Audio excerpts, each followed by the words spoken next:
नमस्कार दोस्तों, आपका स्वागत है हमारे YouTube चैनल श्री कहानियाँ में। आज हम आपके लिए सोमवार व्रत की एक सुंदर कथा लेकर आए हैं। कथा को पूरा ज़रूर सुनें और साथ ही हमारे चैनल को सब्सक्राइब कर दें। तो चलिए शुरू करते हैं आज की कथा। एक समय की बात है, एक गांव में एक बूढ़ी अम्मा अपने बेटे के साथ रहती थी। माँ बेटे बहुत मेहनत मजदूरी करके अपना गुजारा करते थे। एक बार बूढ़ी अम्मा के मन में विचार आया कि अब उसका पुत्र विवाह के योग्य हो गया है, अब उसे अपने लिए बहू ले आनी चाहिए। कुछ समय बाद बूढ़ी अम्मा ने अपने बेटे का विवाह एक सुशील कन्या से कर दिया। उसकी बहू बहुत सुंदर, सुशील और संस्कारी थी। वह नित्य प्रति जल्दी उठकर घर की साफ सफाई कर स्नान आदि करती और भगवान शिव का अपने घर में ही पूजा करती। विवाह के कुछ समय बाद सावन का महीना आया। बूढ़ी अम्मा की बहू भगवान शिव की अनन्य भक्त थी। उसके मन में ये विचार आया कि वह सावन के महीने में मंदिर जाकर शिवलिंग पर जल अर्पित करे।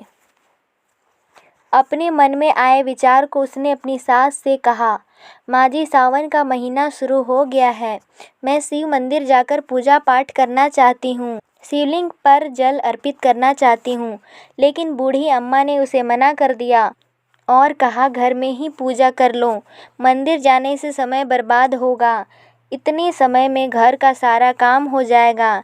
ये बात सुन बहू उदास हो गई, लेकिन कुछ नहीं कर सकी। उदास होकर घर के कार्यों में लग गई। उस दिन उसने कुछ अन्न जल ग्रहण नहीं किया। अगले दिन बहू कुएं से जल लाने गई। रास्ते में उसने देखा कि गांव की कुछ लड़कियां थाली सजाकर मंदिर की ओर जा रही हैं। उसने उन्हें रोका और पूछा, तुम सब कहाँ जा रही हो? तब वह बोली, सावन का महीना शुरू हो गया है, हम सब भगवान भोलेनाथ का पूजा करने जा रहे हैं। ये सुन वे फिर उदास हो गई। लड़कियों ने पूछा, आप क्यों उदास हो गई? तो वह बोली, भगवान शिव मेरे आराध्य हैं, लेकिन मेरी सास ने मुझे मंदिर जाने से मना कर दिया।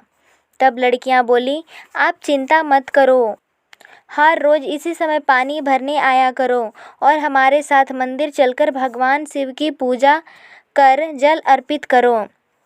तब वह बोली, लेकिन मेरे पास पूजा का सामान नहीं है, घर से लाऊंगी तो सास को पता चल जाएगा। तब लड़कियां बोली, कोई बात नहीं, आप हमारी पूजा सामग्री से पूजा कर लेना। यह सुनकर वो बहुत खुश हुई और रोज़ उनके साथ मंदिर जाने लगी, जहाँ वह जल चढ़ाती और भक्ति भाव से भोलेनाथ की पूजा करती और उनसे कहती, मैंने अपनी सास से ये बात छुपाई है, इसके लिए मुझे क्षमा कर दीजिएगा। ऐसे ही पूरा सावन का महीना बीत गया। सावन के अंतिम दिन उसने सोचा, पूरा महीना मैंने इन लड़कियों की पूजा सामग्री से पूजा करी है, आज तो मुझे अपना कुछ भोलेनाथ को अर्पित करना ही चाहिए। ऐसा सोचकर उसने अपनी नाक से सोने की नथ उतारी और उसे धोकर शिवलिंग पर अर्पित कर दिया और पूजा कर घर आ गई। घर आकर वो अपनी सास से नज़र छुपाकर इधर उधर घूम रही थी, क्योंकि वह जान रही थी कि उसकी नाक में नथ न देखकर सास जरूर पूछेगी। ऐसे ही दोपहर हो गई। तभी अचानक सास की नज़र उसकी नाक पर पड़ी और नाक में नथ न देखकर सास ने पूछा, बहू तुम्हारी नथ कहाँ है? वो बोली, माँ जी, मुझे नहीं पता, शायद कहीं गिर गई। सास बोली, अच्छा तो ये बताओ कि तुम आज कहाँ कहाँ गई थी, वहीं जाकर ढूंढ लेंगे।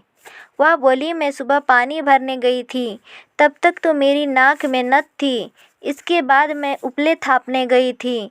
सास बोली, चल वहीं चलकर देखते हैं। दोनों वहां पहुंचते हैं। फिर जहां उसने उपले थापे थे, सास ने बहू से कहा, चलो अब ये उपले तोड़कर देखते हैं। बहू सास दोनों उपले तोड़ने लग गई। जैसे उपले तोड़े तो उनके उपलों में एक एक नथ निकली।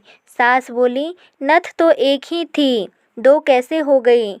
इसके बाद सास ने एक एक कर सारे उपले तोड़ने शुरू कर दिए। अब सास उपले तोड़ती जाए और उन सब में नथ निकलती जाए। उसने बहू की ओर देखा और पूछा, ये क्या माजरा है? तब बहू ने सास से क्षमा मांगते हुए सारी बात बता दी और कही, भगवान भोलेनाथ का आशीर्वाद है।